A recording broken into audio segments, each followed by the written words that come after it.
If you're like me, you know that the meals you make with holiday leftovers are sometimes better than the big meal itself. This classic turkey soup is a great example of that. Start by sautéing finely diced onions in olive oil over medium heat. Cook them down until they're translucent, then stir in minced garlic and cook for another 30 seconds. Now for the veggies, we stuck with the classics, carrot and celery, but you could really add any of your favorite vegetables to the pot, then cook them for about 5 minutes until softened slightly. At this stage, season with a few pinches of salt and pepper, then to add some more layers of flavor, add fresh herbs like rosemary and thyme, as well as a little dried oregano. Once your herbs are mixed in, pour in about 8 cups of turkey stock. We use some of our homemade stock and you can find the recipe for that in the description below.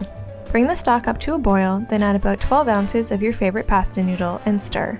Cook for about 8 to 10 minutes until the pasta is mostly cooked through, then taste the soup and adjust the seasoning accordingly. Ours needed a little more salt and pepper. Once the flavor is right, add your shredded leftover turkey and cook for another 2 to 3 minutes until the turkey has been warmed through. Serve immediately for a hearty post-holiday lunch. And subscribe to Dished for more holiday leftover recipes.